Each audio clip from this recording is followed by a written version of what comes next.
seem to get away. We were golden turning blue. I thought you could see it too. Through our hands it slipped away. We were never here to stay. We were so wild and free. We were just kids in love. I gave you the best of me, and all I was asking of you was to never break it.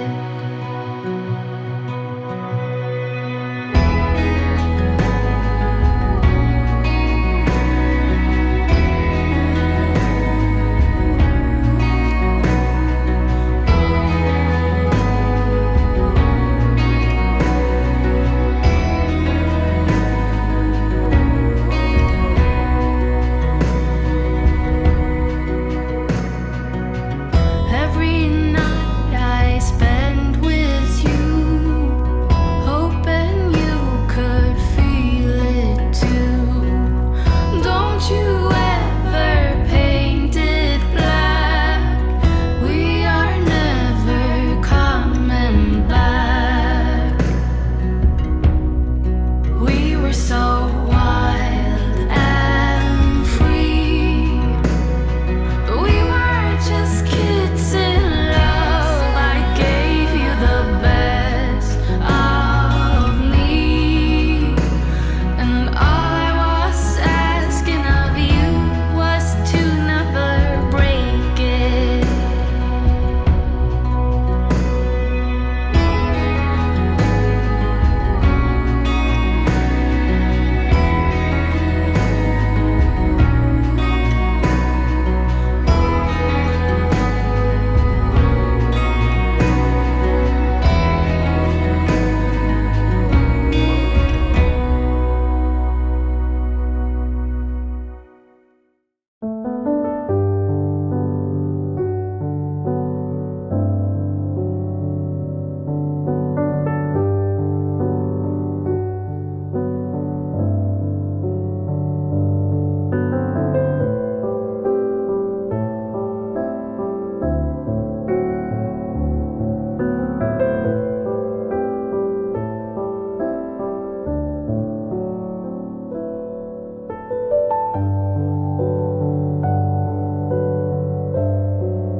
Q&A time! Oof. I hope you found that interesting to watch. I made this melon vase a few weeks back, but I broke him, so that's why I was making a new one, and it should fire to look like this, minus the broken stem. So anyway, Q&A time, Q&A time, Q&A time. So I got you guys to ask me a bunch of questions and just anything you're curious about, say about my work or my process, stuff like that. And I got a bunch of feedbacks. So obviously I can't go through all the questions, so I've picked out a few that I think would be interesting to talk about and won't bore you too much. A lot of you had questions about, say, how I transitioned to doing my art part-time to doing my art full-time. I actually have a video on that I'd done previously, so questions related to kind of that subject, you might want to refer to that video, so I don't want to be repetitive. I'll put the link to that video in the description box so that you can have a look, and it's basically a video about how I went from a uni student who studied something that's completely not visual arts related to becoming a full-time artist or illustrator. Whatever questions I had already answered in that video, I'll try not to be repetitive today because I don't want to bore you. I'm gonna answer some questions now. Where are my questions? Okay, question 1. What is your favorite color? I really like mustard yellow, green. I love green. And I like, I feel like I like combinations of colors more than just one color itself. Is it cringe to say I like all colors? No, maybe not. I don't really like purple. Mustard yellow. I think mustard yellow is my favorite color. It's my favorite color. Question 2. How did you come up with your name? I'm assuming you're talking about the forest Mori. Sorry to disappoint, but it has no meaning to it.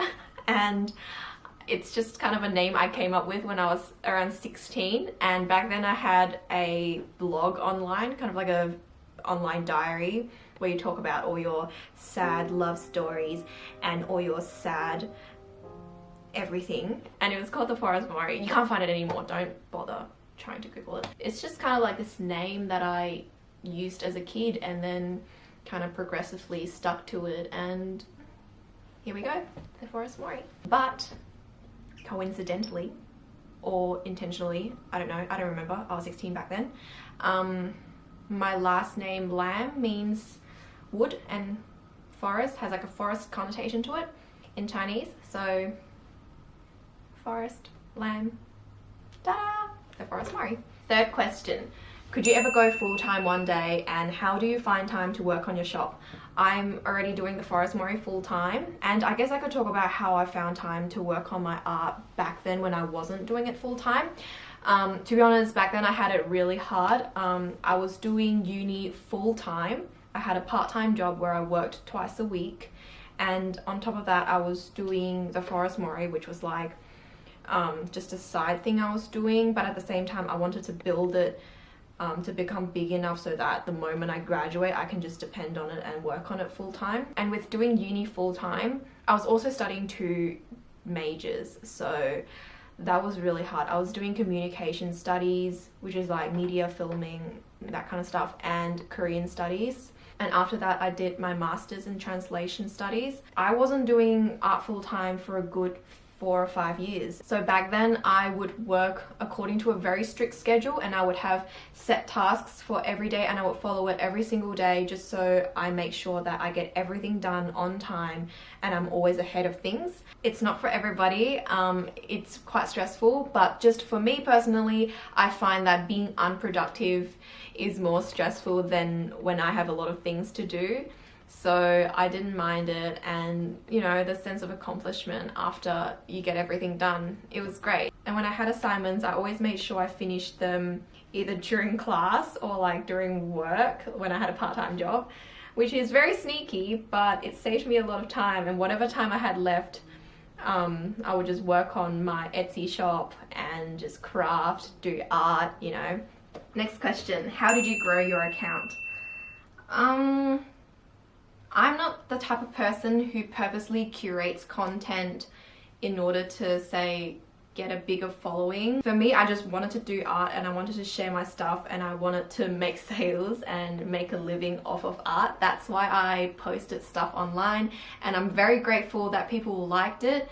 I don't really like check how many likes I have or like check how many followers I've gained or stuff like that. So when people ask me how I grow my account, I really don't have like a specific way to, because it's not my purpose when I post content online. But I guess having done the Forest Mori for 4 to 5 years, I guess I do have a tip or two. Being able to take good photos really helps you. I've always been into photography. I did a degree on media studies, so when it came to curating content, say like photo editing and stuff like that, I already had, you know, the basic knowledge, so that was really helpful when it came to posting content that was, say, aesthetically pleasing and eye-catching on the feed. So I guess being able to take nice photo really helps, because say if people found you on their explore feed on Instagram, they would be like, oh, I wonder what else this person has done. Because I have had people message me to say that they found me on the explore feed, so that's how I know. I wish I had more tips, but I really don't. Question 5. Were you afraid to begin selling your art? Of course.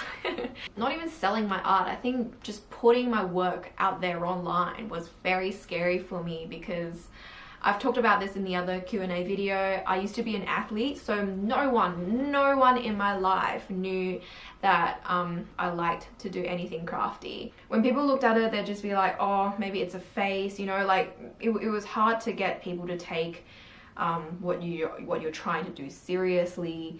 So that was really scary. It took me months to get my first order online, and I will never forget that order. It was an order for a greeting card, and I was walking to the bus stop when I got that order, and I was so happy. I was jumping up and down, like literally hopping towards the bus stop. I was so happy, and all my friends were like, what the hell? Next question.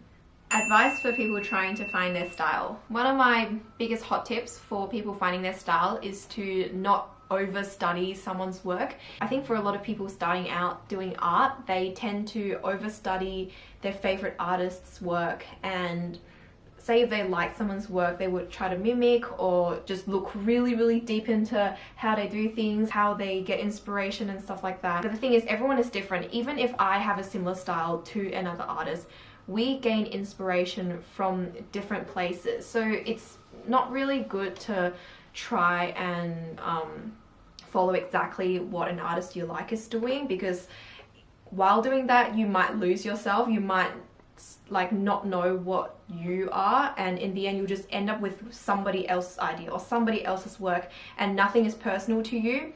A lot of people fall into art blocks or like have no inspiration because they overstudy people's work. I think it's really good to be inspired by someone's work. That's how creators work. We are able to gain momentum and have the drive to constantly create because we gain inspiration from here and there. But it's also very important to know when to withdraw yourself from that mimicking and inspiration taking stage into actually creating your own unique content. So sometimes if I'm trying to get inspiration, I do research, I look at other people's works, I get super inspired, but then I also have periods of time where I just get off social media and I just work on my work, my personal style. Don't look too into what someone is doing. You don't want to be like a copy of someone else, because like what's the point? You want to be unique. You want people to look at you and be like, that's your style, you know? You don't want people to look at you and then immediately think of someone else's work. So yeah, I hope that helps.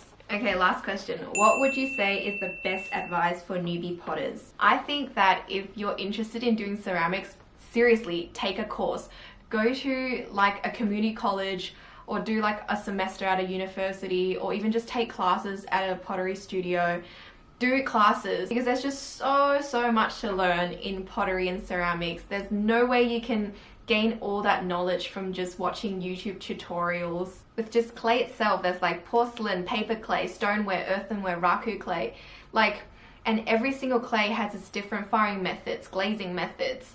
There's just no way you can obtain all that knowledge by yourself, and to know all the safety precautions behind it. And it's so important to know the safety precautions, because ceramics can be harmful to your health if you're not doing it properly, if you're not wearing a mask during certain processes. I think learning to throw on a wheel is just like a baby learning to walk. You literally have to start from scratch, and taking a course is really the most efficient way to get into it. I did a course here in Perth and it lasted 7 weeks, and it was 1 day a week. And you know, before that I was also working with a lot of clay, but just getting out of that course, I came out with so many new skills, and immediately I was like, there's nothing like it. I'm so glad that I did the course, because this stuff can't be self-taught. So yeah, if you're a newbie potter, take a course, be super patient, and I really hope you like pottery as much as I do. And if you have more questions, feel free to ask in the comments below. I'd be happy to help. And thanks for watching my videos. It's been a while since I've made a video, and I hope you like it.